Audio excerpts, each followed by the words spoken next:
ഗുജറാത്തിലെ പദ്രയിൽ പാലം തകർന്ന് 10 മരണം. മധ്യ ഗുജറാത്തിനെ സൗരാഷ്ട്രയുമായി ബന്ധിപ്പിക്കുന്ന ഗംഭീറ പാലമാണ് തകർന്നത്.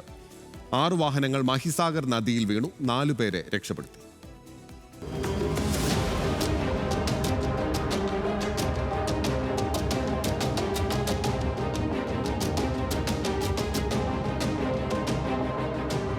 സൂയിസൈഡ് പോയിന്റ് എന്ന പേരിൽ പ്രസിദ്ധമായ ഗംഭീറ പാലം ഇന്ന് രാവിലെ 7:30-ഓടെയാണ് തകർന്നത്.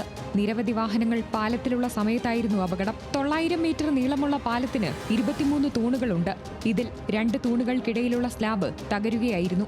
ആനന്ദ്, വഡോദര, ബറൂച്ച്, അൻക്ലേശ്വർ എന്നീ നഗരങ്ങളിലേക്കുള്ള ഗതാഗതം തടസ്സപ്പെട്ടു. 6 വാഹനങ്ങളാണ് മഹിസാഗർ നദിയിലേക്ക് വീണത്. 2 ട്രക്കുകളും 2 വാനുകളും നദിയിൽ വീണെന്നാണ് ദൃക്സാക്ഷിമൊഴി. അഗ്നിരക്ഷാസേനയും പോലീസും നാട്ടുകാരും സംയുക്തമായാണ് രക്ഷാപ്രവർത്തനം നടത്തിയത്. 1985-ൽ നിർമ്മിച്ച പാലത്തിന്റെ അറ്റകുറ്റപ്പണികൾ നടത്തിയിരുന്നതായി ഗുജറാത്ത് ആരോഗ്യമന്ത്രി ഋഷികേശ് പട്ടേൽ പറഞ്ഞു. ഗുജറാത്ത് മുഖ്യമന്ത്രി ഭൂപേന്ദ്ര പട്ടേൽ അന്വേഷണത്തിന് ഉത്തരവിട്ടു.